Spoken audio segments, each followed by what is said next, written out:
Boa noite a todos, sejamos todos bem-vindos ao canal do YouTube do Centro Espírita Estrela da Seara, de Salvador, na Bahia. Nosso cordial boa noite, nesta noite do dia 3 de julho, sexta-feira de 2020, nós estamos aqui em São Paulo, está fazendo um friozinho, nós não estamos reclamando do frio não, as noites paulistanas de julho são frias mesmo. Eu sou Afonso Moreira Júnior, médium, orador e escritor, autor, entre outros livros, dos romances Alma de Mulher em Corpo de Homem e Frei Galvão, Os Sonhos e o Destino de um Santo. Por que eu estou aqui? Quero agradecer o convite dos companheiros dirigentes do Centro Espírita Estrela da Seara, que nos trouxeram até aqui para falar um pouquinho sobre o capítulo que antecede o estudo do livro Quando Voltar a Primavera, do Espírito Amélia Rodrigues, psicografado pelo nosso querido Divaldo Pereira Franco. O capítulo do livro, o livro é belíssimo, muito bonito, traz uma lição espiritual de grande alcance. Nós vamos falar sobre o início do livro, proginasma histórica. A expressão a gente fica um pouquinho assim, curioso, parece estranha, mas proginasma, na verdade, significa prefácio. Pronto, ficou fácil de entender. Nós vamos falar sobre o prefácio histórico, o cenário, o momento histórico, as ocorrências, como Jesus era esperado, tudo aquilo que antecedeu a Jesus. Naturalmente, de acordo com as nossas restrições, nós trazemos aqui, nesta noite abençoada, algumas anotações, alguns apontamentos que nós queremos dividir com todos aqueles que querem conhecer um pouquinho o cenário que antecedeu a Jesus Cristo ao longo do tempo. Então nós vamos começar, como fazemos sempre os nossos trabalhos, em prece. Então eu convido a todos que estão nos acompanhando nesse instante, que desejarem estar conosco nesse momento de prece, a fechar os olhos suavemente, a mentalizar a figura de Jesus. Vamos nos lembrando das palavras de Jesus abençoadas. Quando 2 ou mais de vós vos reunirdes em meu nome, aí eu estarei. Na certeza da presença espiritual de Jesus entre nós, com o seu evangelho aberto, aqui na tribuna, nós vamos dizer: Pai Celestial, de infinita bondade, de infinito amor, de infinita misericórdia, ternura e justiça por todos nós. Pai Celestial, abençoa este nosso esforço de nos reunirmos em nome de Jesus para estudarmos o seu Evangelho e dele tirarmos lições de vida que nos façam melhores, que nos ajudem a ser melhor, para melhorar o mundo e levar a todos a esperança, a fé e a caridade. Pai amado, abençoa o nosso Brasil. Abençoa, Senhor, o Brasil com a tua paz, com o teu santo amor. Dai-nos, Senhor, forças e sustentação nesse momento de transição pelo qual o mundo, a nossa pátria, estão passando. Graças te damos, Senhor, pela maior fortuna que tu entregaste em nossas mãos. Depois da vida que é eterna, a tua imagem e semelhança, a maior fortuna que poderíamos esperar, o Evangelho de Jesus. Graças a Deus. Graças a Deus. Proginasma histórica. Vamos ver do que se trata este prefácio. Para quem está chegando aí agora, nós estamos falando sobre o livro Quando Voltar a Primavera, de autoria do Espírito Amélia Rodrigues, psicografado pelo nosso querido Divaldo Pereira Franco. Nosso capítulo Proginasma Histórica, Prefácio Histórico. Mais uma vez agradecemos a audiência de todos aqueles que acompanham o canal do YouTube do Centro Espírita Estrela da Seara. E mais uma vez agradecemos a oportunidade a esses nossos irmãos de Salvador, na Bahia, porque nós estamos aqui em São Paulo, a oportunidade de poder trabalhar um pouquinho em conjunto para levar o Espiritismo com Allan Kardec a todos os corações aflitos, desejosos de ganhar a luz e o entendimento para uma vida melhor. Muito bem.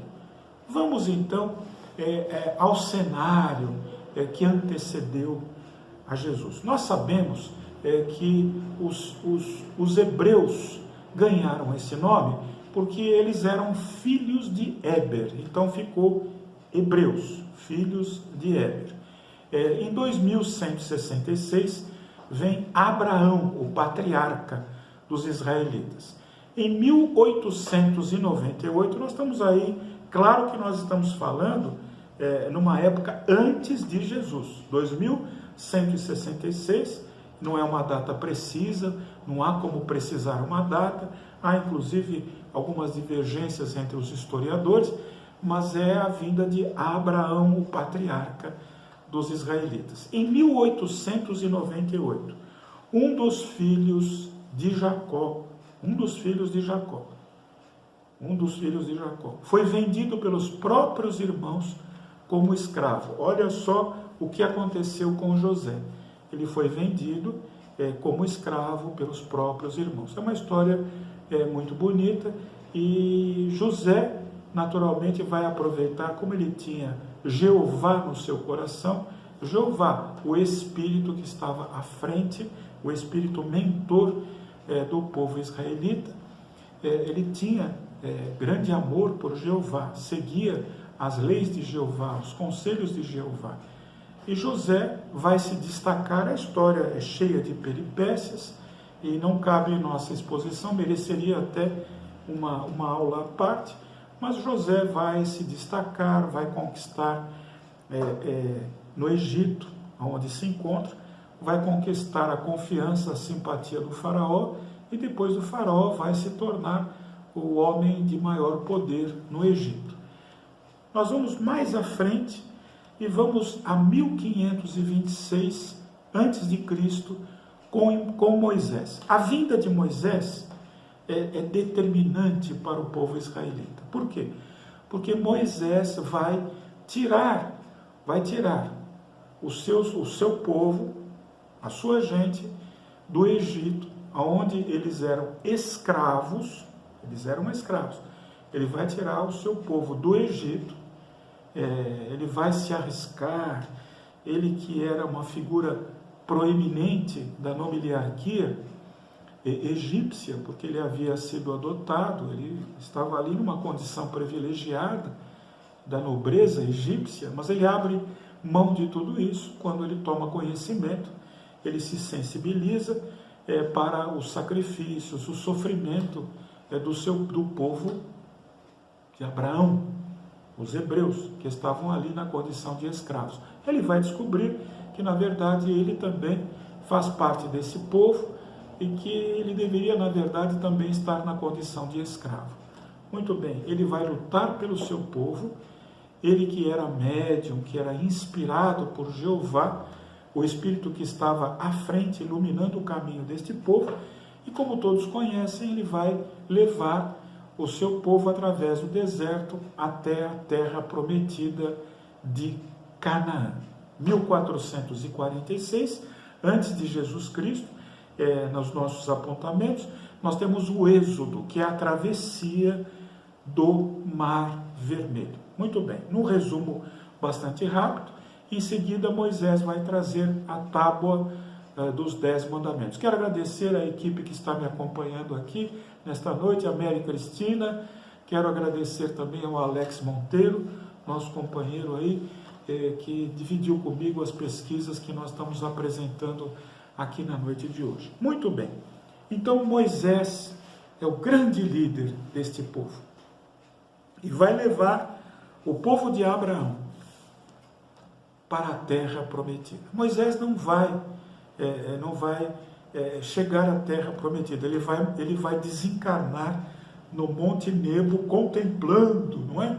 Aquelas terras onde se instalaria o povo que ele havia arrancado da escravatura, trazido à liberdade, e depois de 40 anos no deserto, estavam finalmente ali à frente da terra prometida por Jeová. Muito bem. Então este aqui por assim dizer, um pequeno apontamento que nos remete às considerações agora um pouco mais precisas em torno do povo israelense. Eu tenho um livro muito interessante aqui, A História. É um livro muito interessante. Não é um livro espírita, não é. É um livro, A História, a Bíblia contada como uma história do começo ao fim. Porque é muito difícil para a maioria das pessoas ler a Bíblia, o Antigo Testamento, o Novo Testamento, o Apocalipse. E neste livro, que é uma, por assim dizer, uma adaptação da Bíblia, nós encontramos de forma sequencial e bastante clara, leitura bastante agradável, tudo aquilo que está no Antigo, no Novo Testamento e no Apocalipse, que é o último livro do Novo Testamento. Então, nos nossos apontamentos, revendo aqui, nós colocamos os hebreus como os filhos de Éber, e conforme está assinalado no 10º capítulo da Gênese, que é o Antigo Testamento. Os israelitas se iniciam, essa terminologia israelita se inicia a partir de Jacó. O povo de Moisés vai se dividir, e aqueles que vão seguir Judá, os judeus, vão conquistar, vão adquirir a terminologia de judeus. Eles dividem-se israelitas e judeus. Israel versus Judá. Os irmãos se dividem, vão combater entre si. Começa a era dos reis, com Saul no ano 1010, Davi no ano 970, tudo antes de Jesus. Salomão, 930 antes de Jesus. Mas eu queria, nesse instante, me referir a uma preciosa informação que nós vamos encontrar no livro A Caminho da Luz, de autoria do Espírito Emmanuel, psicografado por Francisco Cândido Xavier. Porque é uma salada o Antigo Testamento, é uma salada. Naturalmente, muito difícil de ser uma salada, porque apresenta a história de um povo multifacetado, dividido, atormentado por dúvidas, por guerras, por orgulho, como são a história de todos os povos. O Espírito Emmanuel, ele nos dá uma panorâmica sobre o povo de Israel, que naturalmente eram também parte dos exilados da capela. Então ele diz assim: dos espíritos degradados na terra, os exilados da capela, foram os hebreus aqueles que constituíram a raça mais forte e mais homogênea, mantendo inalterados os seus caracteres através de todas as mutações. Examinando esse povo notável no seu passado longínquo, reconhecemos que se grande era a sua certeza na existência de Deus, muito grande também era o seu orgulho dentro de suas concepções da verdade e da vida.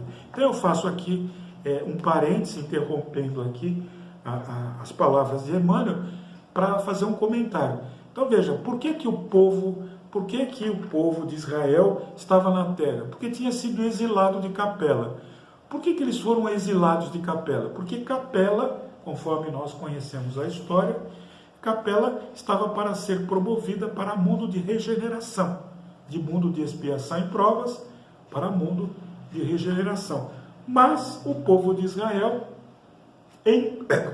em Capela, hoje não tem café, só água mesmo. Em Capela, pelo seu orgulho, por características que carregavam, não puderam ficar em Capela, não puderam participar desse mundo de regeneração. Então, por força do seu orgulho, eles foram exilados de Capela. Não só eles, como outros povos que estavam lá. E eles vêm para a terra, naturalmente, com todos os conhecimentos que tinham adquirido, com a evolução intelectual que haviam conquistado.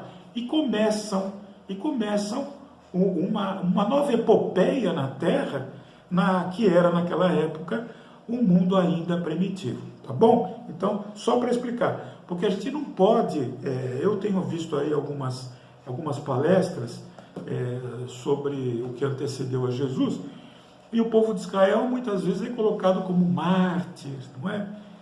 Como um povo perfeito. Não, eles tinham as características de nobreza, tinham orgulho, tinham vaidade, eles tinham naturalmente imperfeições que faziam com que eles estivessem na terra para vivenciar uma oportunidade de crescimento espiritual. Então isso aí precisa ficar claro para nós.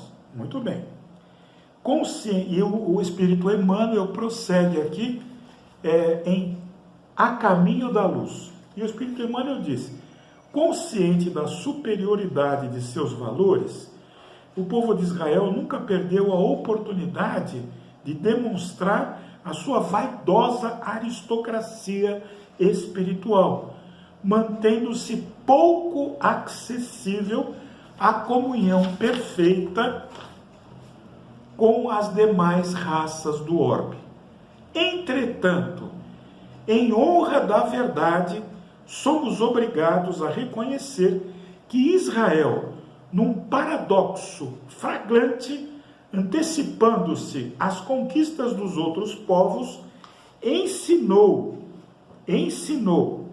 de todos os tempos a fraternidade, a par de uma fé soberana e imorredora. Sem pátria e sem lar, esse povo heróico tem sabido viver em todos os climas sociais e políticos, exemplificando a solidariedade humana nas melhores tradições de trabalho. Sua existência histórica, contudo, é uma lição dolorosa para todos os povos do mundo das consequências nefastas do orgulho e do exclusivismo. Então, o povo de Israel, sentindo-se eleito como o povo escolhido por Deus, deixou-se levar mais uma vez pelo orgulho e pela vaidade, e naturalmente acrescentando a carga espiritual que nos traz a lei de ação e reação, dívidas que precisaram ser quitadas ao longo das encarnações. Bom, o Espírito Emmanuel naturalmente se refere a Moisés e vai fazendo aí alguns paralelos. Tem um apontamento interessante aqui do Espírito Emmanuel, que ele se refere ao judaísmo. O judaísmo, saturado de orgulho, não conseguiu compreender a ação do celeste emissário. Ou seja, mais para frente, diante do nascimento de Jesus, diante da pregação de Jesus, o judaísmo, saturado de orgulho, não conseguiu compreender a ação do celeste emissário. Apesar da crença fervorosa e sincera, o povo de Israel não sabia que toda salvação tem de começar no íntimo de cada um. E, cumprindo as profecias de seus próprios filhos, conduziu aos martírios da cruz o divino Cordeiro. Bom, esse é o Espírito Emmanuel. Como referência, nós temos também aqui nesta noite a Bíblia de Jerusalém. Nós, no Espiritismo, adotamos a Bíblia de Jerusalém, que está sempre mais próxima dos originais, sem outras deturpações e interpretações que muitas vezes prejudicaram passagens preciosas desse livro. Eu queria, nesse instante, assinalar que no ano entre 730 antes de Jesus e 720 antes de Jesus, o povo de Israel estava dividido. O povo de Israel estava dividido. Era Israel contra Judá. Então, o povo de Israel estava dividido e estava enfraquecido. Salmanas, um conquistador assírio, vem da Assíria. Salmanos Salmanas V, e as páginas da história se viram. Salmanas V vem da Síria e conquista uma parte do reino de Israel. Então, Salmanas V, entre 730 e 720, ele invade Israel, conquista Israel. E estava dividido Israel e Judá. E Judá, com a invasão de Salmanas, ganha tranquilidade, ganha oportunidade de crescer e de prosperar. Porque a briga entre o povo de Israel, na verdade, uma guerra civil que estava acontecendo naquele instante, ela termina com a conquista de Israel por parte dos assírios. Muito bem, nós vamos dar aí um salto na história para ir até o ano 63 antes de Cristo. 63 antes de Jesus Cristo. O general Pompeu, Império Romano, conquista a Judéia. Ele conquista a Judéia e a Judéia passa a ser uma colônia, uma propriedade do Império Romano. Então, o povo de Israel perde a autonomia, mas mais à frente, no ano 49 antes de Jesus Cristo, o imperador Júlio César, ele dá ao povo de Israel, ele outorga, ao povo de Israel uma condição que permite que este povo continue cultuando a sua religião, os seus costumes, que os seus costumes sejam mantidos de acordo com as tradições. Então é aquilo que em latim se expressa religio lícita. Tanto é que os israelenses gostavam muito de Júlio César. E quando Júlio César, o imperador de Roma, ele desencarna, Israel, o povo de Israel sentiu muito a perda deste que lhe deu, apesar de ter conquistado a sua nação, lhe deu a possibilidade de continuar mantendo a sua cultura, os seus costumes e a sua religião. Muito bem, Herodes era, naquela época, o governador da Judéia. Ele foi, após a sua morte, ele foi substituído por Arquelau, Herodes Antipas e por Filipe. Herodes Antipas era filho dele e Filipe também era filho dele. Então, a Judéia passou a ser governada por este tripé formado por Arquelau, Herodes Antipas e Filipe. As páginas da história se viram, se desdobram, mas enquanto isso, eu quero ver aqui com vocês, neste livro precioso de autoria de Edgar Armond, Os Exilados da Capela, uma publicação da livraria Allan Kardec, editora de São Paulo.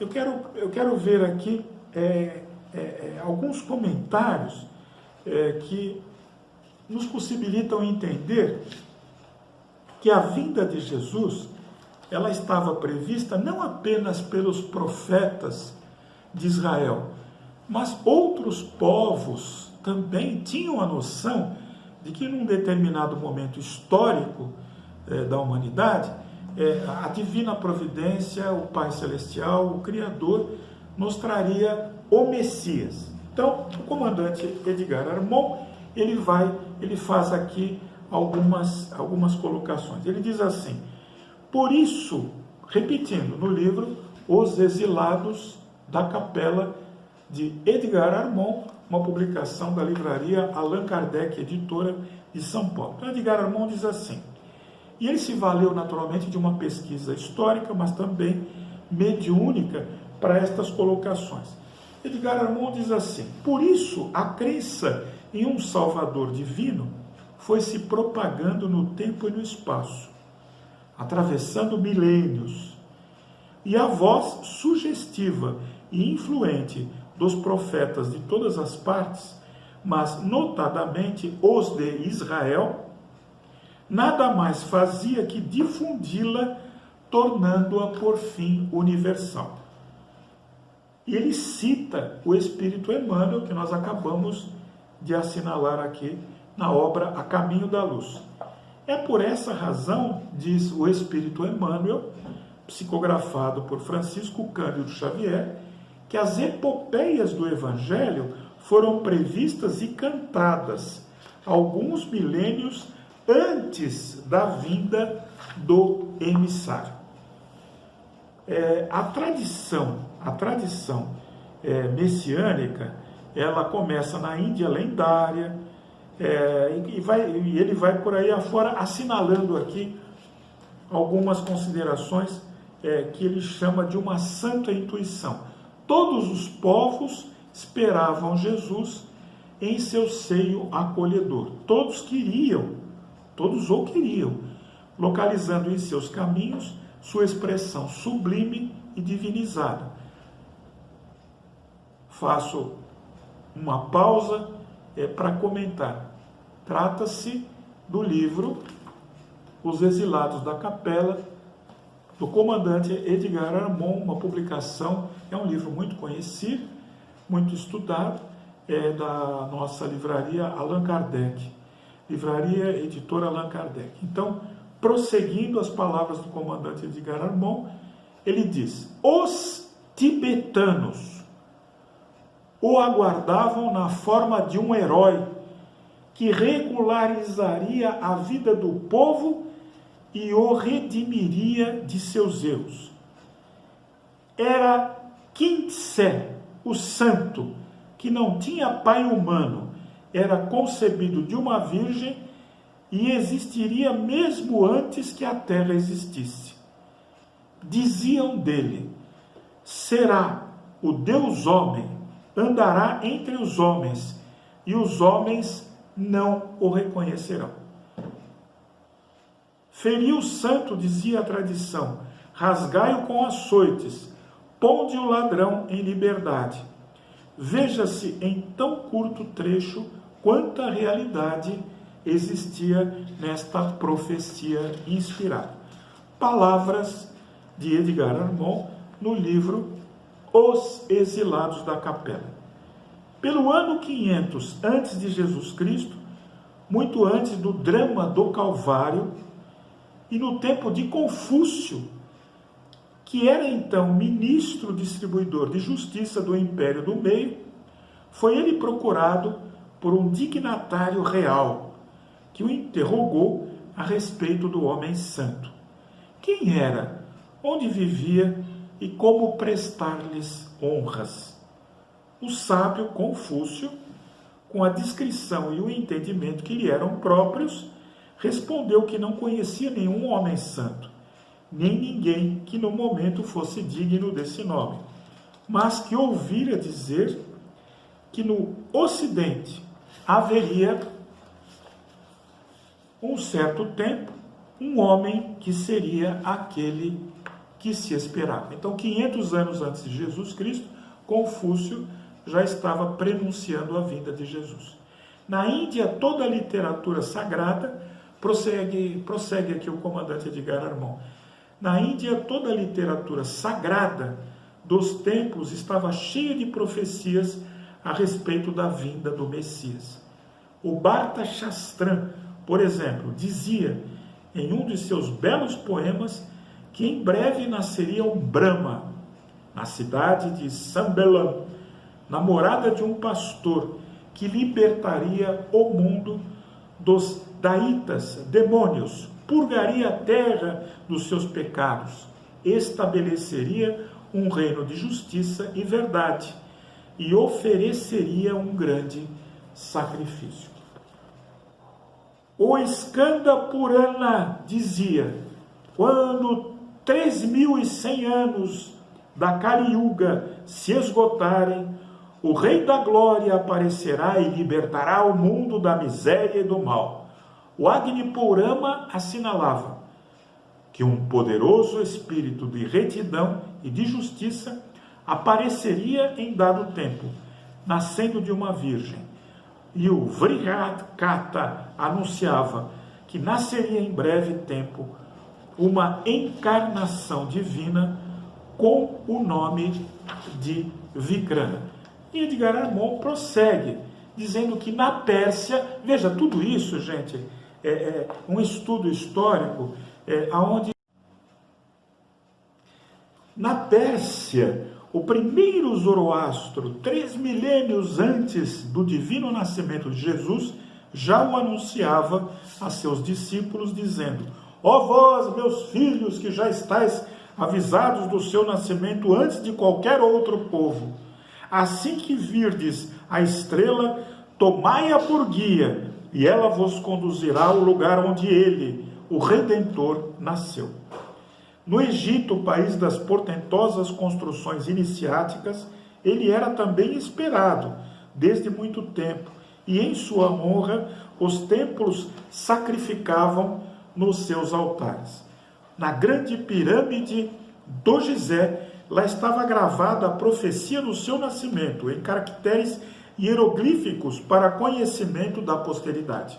E o tebano Pamilu, quando certa vez visitava o templo de Amon, conta que ouviu, vindo de suas profundezas, uma voz misteriosa e imperativa a bradar-lhe: ó, tu que me ouvis, anuncia aos mortos o nascimento de Osíris, o grande rei salvador do mundo. Enquanto a Grécia, lá estava ele, Jesus Cristo o Messias, simbolizado no Prometeu de Ésquilo, uma das mais poderosas criações do intelecto humano.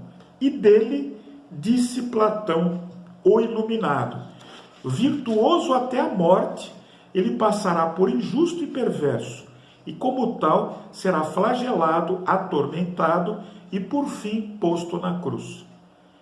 E o comandante Edgar Armond prossegue neste livro Os Exilados da Capela. Ele diz aqui: essa corrente sublime de vozes inspiradas que o anunciavam em todas as partes do mundo, vem então juntar-se, e de forma ainda mais objetiva e impressionante, a palavra profética do povo hebreu.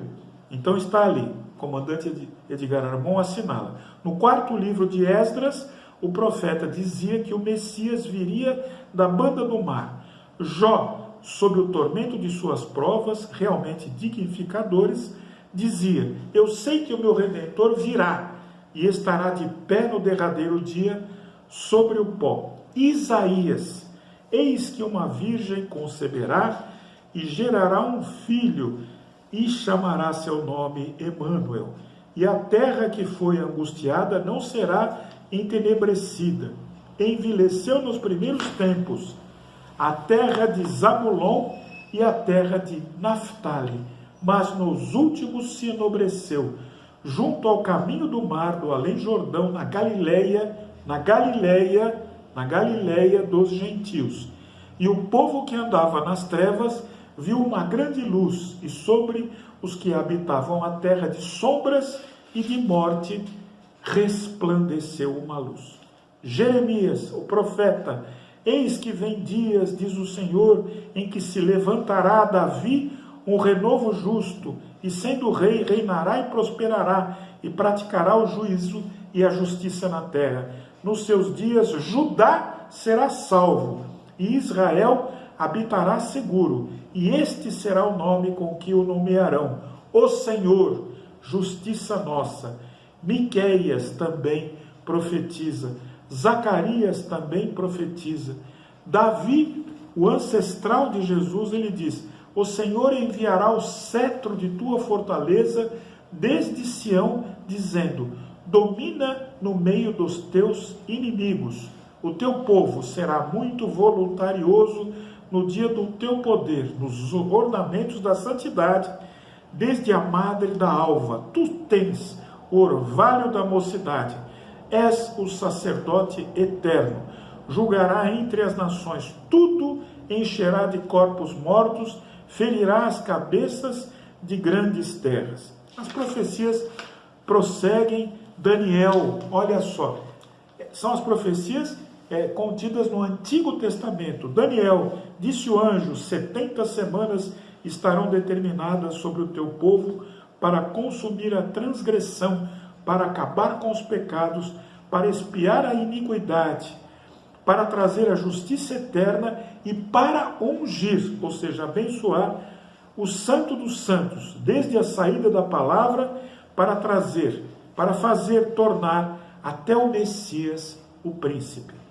Malaquias também anuncia Jesus, e Malaquias traduz a palavra de Deus que lhe chegou pela profecia, dizendo: eis que eu envio um anjo que aparelhará o caminho diante de mim, e de repente virá o seu tempo, o Senhor que vós buscais, e o anjo do concerto a quem vós desejais. E vai em frente. Zacarias, outra profecia do Antigo Testamento, 3 dias antes que apareça o Messias, Elias virá colocar-se nas montanhas. Elias há de chorar e se lamentar, dizendo: montanhas da terra de Israel, quanto tempo quereis permanecer em sequidão, aridez e solidão? Isaías, referindo-se aos fins da tragédia dolorosa que envolveu Jesus: como pasmaram muitos à vista de ti, de que o teu parecer estava tão desfigurado, mais do que outro qualquer, e a tua figura mais do que a dos outros filhos dos homens. Verdadeiramente ele tomou de si sobre as nossas enfermidades e as nossas dores, levou sobre si, e nós o reputávamos por aflito, ferido de Deus e oprimido. E vai aí, Davi, de novo numa lamentação dolorosa: meu Deus, por que me desamparaste? E vai aí, referindo-se também à figura do Messias que há de chegar. E por fim, Isaías, novamente, falando da grandeza moral do sacrifício, ele diz: porque derramou sua alma na morte, levou sobre si o pecado de muitos e intercedeu pelos transgressores.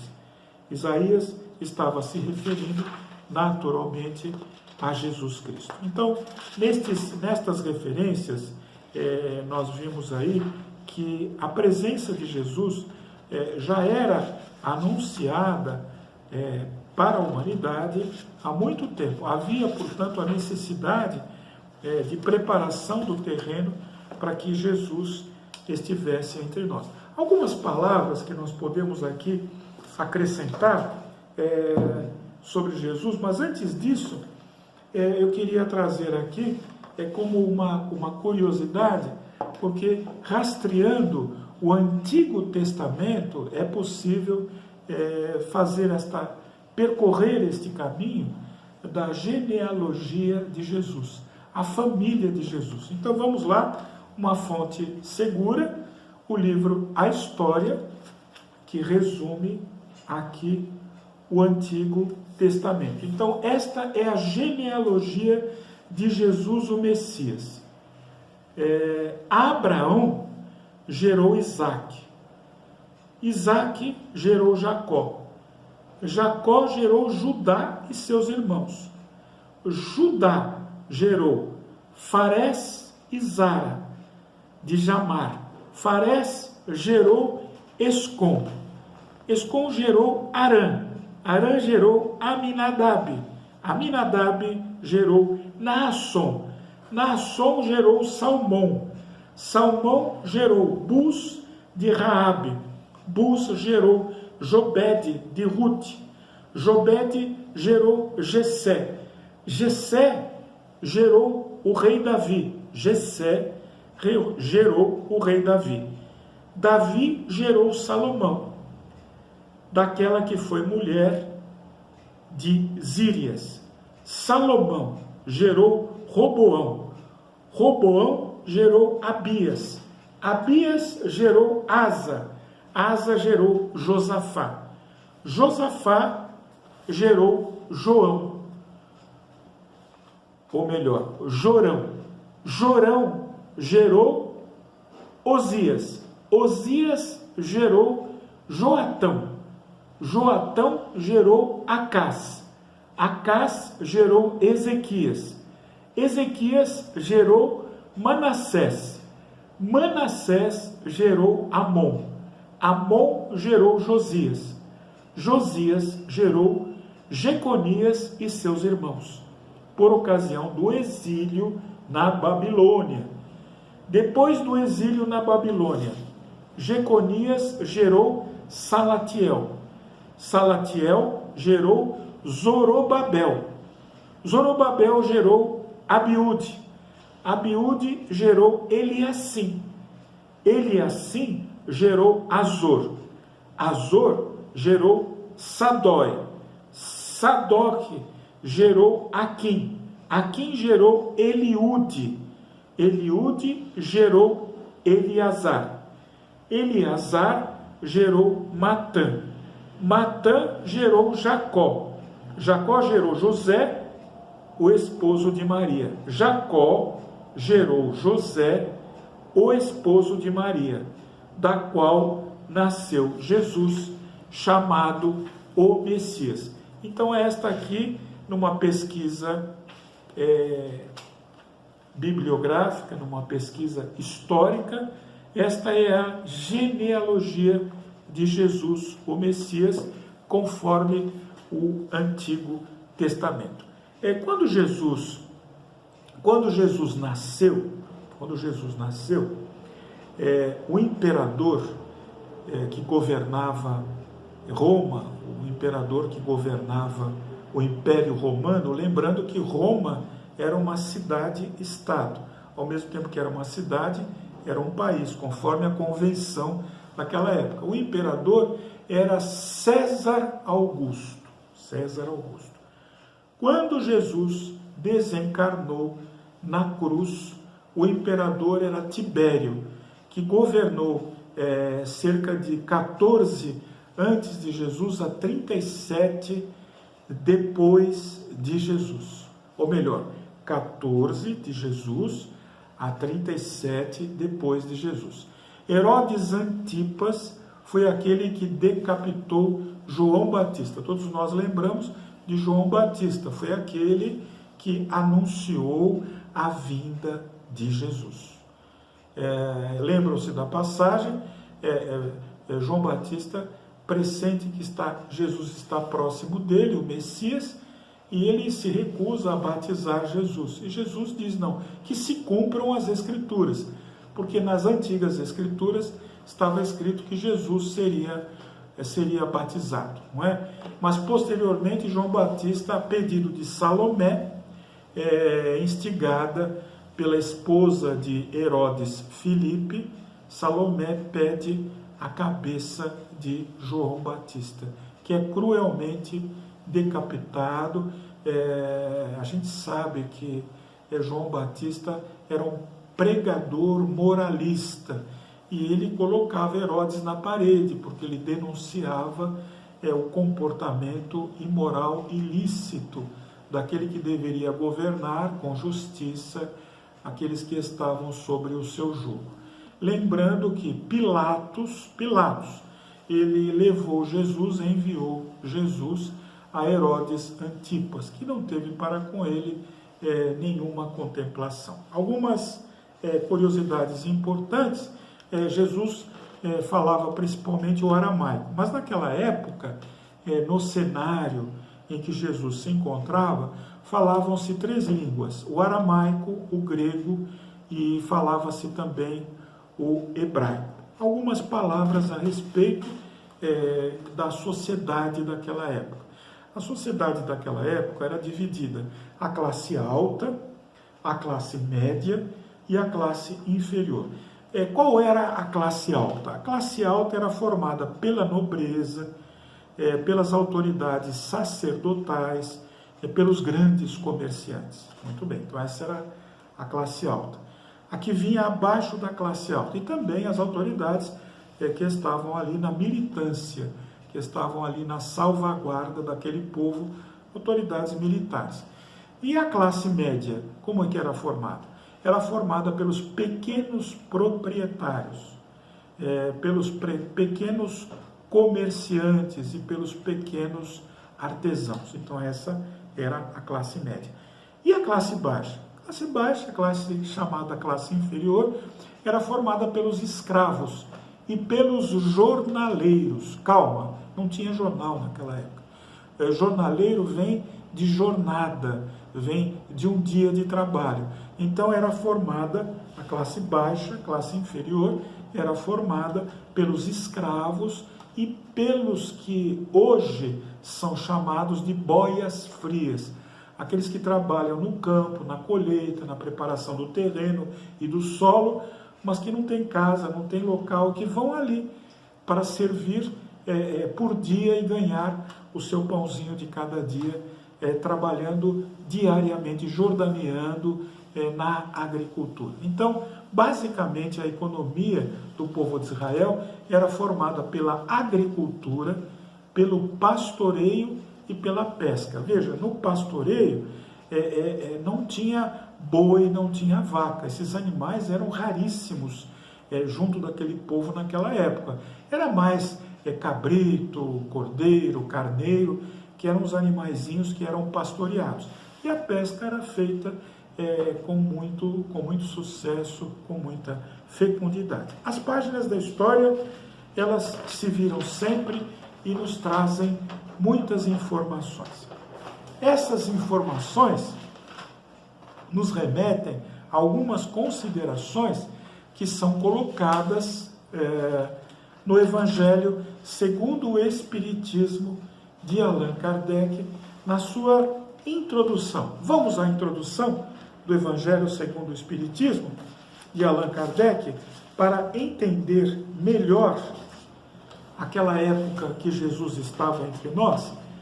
Então, no Evangelho segundo o Espiritismo de Allan Kardec, notas históricas assinalam aqui algumas considerações para que nós possamos entender melhor o contexto histórico, o povo, a natureza, os costumes, a cultura daquele povo que abrigou o Messias, o escolhido por Deus para nos trazer as leis divinas. Lembrando que Jesus Cristo substituiu, ou melhor, resumiu, compilou, condensou os 10 mandamentos de Moisés em 2 únicos mandamentos: amar a Deus sobre todas as coisas e amar ao próximo como a nós mesmos. Então, estes 2 mandamentos são os mandamentos trazidos e exemplificados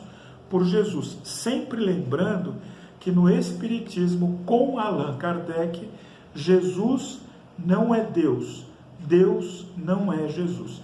Jesus, conforme encontra-se no Livro dos Espíritos de Allan Kardec, questão 625 e outras adjacentes, Jesus é um espírito puro e perfeito, que seguiu o caminho das encarnações até se aperfeiçoar, se purificar e poder ver a face de Deus. É só Jesus que vai ver a Deus? Não. Todos os espíritos criados por Deus têm a destinação de um dia ver face a face o Criador.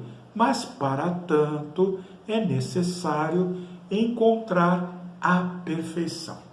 Vamos agora a alguns apontamentos rápidos que são trazidos na introdução do Evangelho segundo o Espiritismo de Allan Kardec. Então, vem explicações sobre os samaritanos. Após a separação das 10 tribos, Samaria passou a ser a capital do reino, que se tornou independente de Israel. Destruída e reconstruída muitas vezes, ela foi sobre o Império Romano a sede política de Samaria, uma das 4 divisões da Palestina. Herodes, chamado o Grande, embelezou-a com suntuosos monumentos e, para agradar Augusto, imperador romano, deu-lhe o nome de Augusta, em grego, Sebaste. Mais à frente, nazarenos. Quem eram os nazarenos naquela época? Era o nome dado na antiga lei mosaica aos judeus que faziam votos por toda a vida ou apenas por um certo tempo de se conservar em pureza perfeita. Os nazarenos adotavam a castidade, a abstinência de bebidas alcoólicas e a conservação de sua cabeleira, não cortavam o cabelo. Sansão, Samuel e João Batista eram nazarenos. Publicanos eram chamados, desse modo, na antiga Roma, os cobradores das taxas públicas, dos impostos, encarregados de cobrar os impostos e as rendas de toda espécie, seja na própria Roma, seja onde fosse, em qualquer lugar do Império Romano. Na época da dominação romana, assinala o Evangelho segundo o Espiritismo, uma das maiores dificuldades que os judeus tiveram foi de aceitar a cobrança do imposto, o que mais causava irritação entre eles. Conforme nós vimos, quando da divisão de Israel e de Judá, por que isso aconteceu?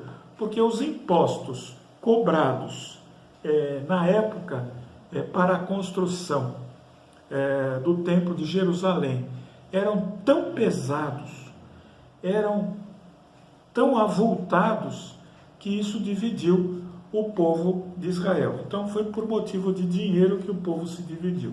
Quem eram os peageiros? Eram os cobradores de taxas de baixas categorias, principalmente aqueles que cobravam pedágios nas estradas. Fariseus, a gente ouve muito essa expressão fariseu hoje em dia. Qual a explicação para a expressão fariseu? Fariseu vem do hebraico, parash, divisão, separação.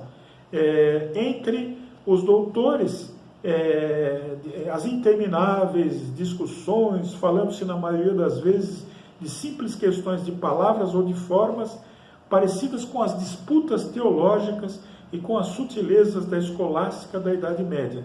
Surgiam daí diferentes seitas, e cada uma pretendia ter a exclusividade da verdade, e como quase sempre acontece, detestavam-se cordialmente umas às outras. Então os fariseus, resumindo, acreditavam-se donos da verdade, só que cada um tinha lá as suas preferências, os seus jeitinhos de interpretar essa verdade e queriam impor as suas opiniões. Os escribas, quem eram os escribas? Nome dado, a princípio, aos secretários dos reis de Judá e a certos encarregados, gerenciadores dos exércitos judeus. Então, os escribas, eles ocupavam uma posição de respeito, de destaque. Sinagoga. Sinagoga vem de sunagogue, reunião, congregação, do grego. Havia apenas um único templo na Judéia, o de Salomão, em Jerusalém, onde se celebravam as grandes cerimônias do culto. Foi justamente o templo de Salomão, em Jerusalém, que dividiu o povo israelita, Israel e Judá, porque para construir, como nós já dissemos, foi necessário o dispêndio de uma grande fortuna. E da onde saiu essa grana toda? Do bolso do povo, como sempre, isso já vem acontecendo até hoje. O governo gasta e o povo é que tem que pagar. Os saduceus, continuando aqui, concluindo as explicações do Evangelho segundo o Espiritismo de Allan Kardec. Os saduceus, seita judia que se formou por volta do ano 248 a.C., chamada devido a Sadoc, seu fundador. Os saduceus não acreditavam nem na imortalidade da alma, nem na ressurreição, nem nos bons, nem nos maus anjos. Não acreditavam em nada. Contudo, acreditavam em Deus. Pelo menos acreditavam em Deus. Mas não esperavam nada depois da morte. Apenas o serviam tendo em vista recompensas na terra, ao que acreditavam se limitar à sua providência. Então você já sabe quem eram os saduceus. Eles eram bonzinhos porque esperavam que Deus os gratificasse na terra, mas depois que morreu não havia nada, não havia imortalidade da alma, segundo eles acreditavam.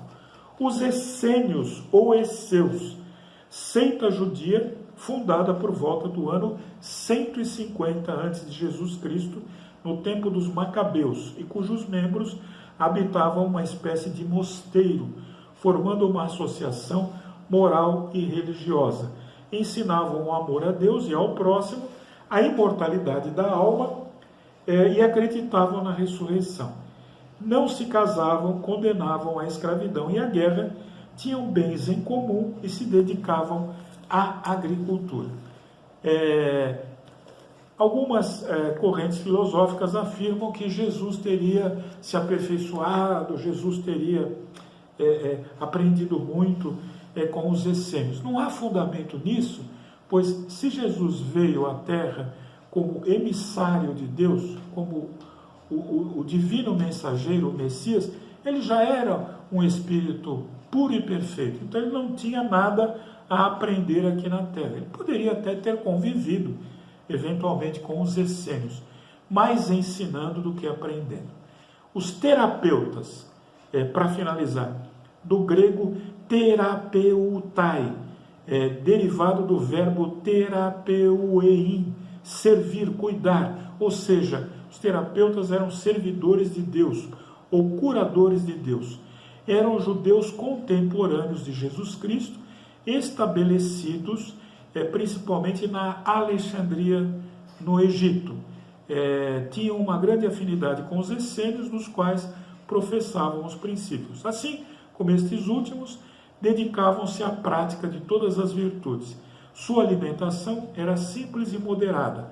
Não se casavam, dedicavam-se à contemplação e à vida solitária e formavam uma verdadeira ordem religiosa. Muito bem, nós vamos chegando aqui ao finalzinho do nosso tempo. Naturalmente, estes estudos, a proginasma histórica, ou seja, o prefácio de tudo o que aconteceu e ocorreu antes da chegada de Jesus, é muito volumoso, é muito extenso para caber num estudo breve como o nosso. Mas eu volto a dizer aos nossos companheiros que acompanham o canal do YouTube do Centro Espírita Estrela da Seara de Salvador e que me possibilitou aqui, que me deu a honra de participar desse trabalho na noite de hoje.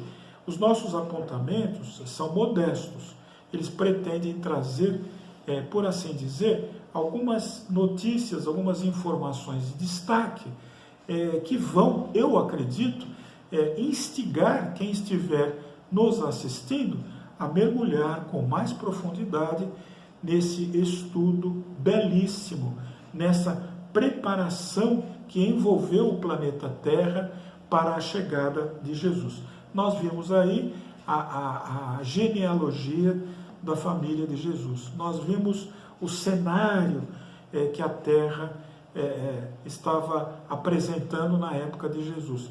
Nós percebemos, por intermédio desta ou daquela informação, que havia sim um clima mais favorável para que Jesus fosse ouvido, fosse entendido. Naturalmente, não houve um consenso a respeito de Jesus. Como todo aquele que vem para revolucionar um determinado período da história, Jesus foi renegado, foi perseguido, foi debochado, porque haviam interesses maiores que se contrariavam diante da palavra de Jesus. Como nós vimos nestes estudos rápidos, esses apontamentos breves, o povo de Israel esperava um libertador, esperava o Messias que viesse com uma espada refulgente na mão e que libertasse aquele povo do jugo romano, do Império Romano, e devolvesse a ele a primazia da sua própria economia, da sua autoridade, do seu poder e do seu exército. Tal não aconteceu, porque o Messias veio manso e humilde para fazer a vontade de Deus, não a nossa vontade. Ele veio como salvador da alma. Ele não veio para salvar este ou aquele império. Ele não veio para dar destaque econômico, social, intelectual a este ou aquele povo. Ele veio para resgatar a paz, o entendimento e a fraternidade entre os homens. Este é o Messias, este é o Salvador. Este que encarnou junto dos israelitas para trazer a mensagem de amor e de paz que se resumem. Essa mensagem é resumida em 2 mandamentos: amar a Deus sobre todas as coisas e ao próximo. E assim nós vamos chegando ao final do estudo da noite de hoje, agradecendo a todos aqueles que nos acompanharam pelo canal do YouTube do Centro Espírita Estrela da Seara, de Salvador, Bahia. Vamos encerrando em prece, elevando o nosso pensamento a Deus, nosso Pai, a Jesus, nosso irmão maior, aos mentores amigos que nos acompanham, ao nosso anjo da guarda, para dizer com o coração: Pai nosso, que estais nos céus, santificado seja o vosso nome. Venha a nós o vosso reino. Seja feita, Pai, a vossa vontade, assim na terra como no céu. O pão nosso de cada dia dai-nos hoje, Senhor. Perdoai as nossas dívidas, assim como nós perdoamos aos nossos devedores.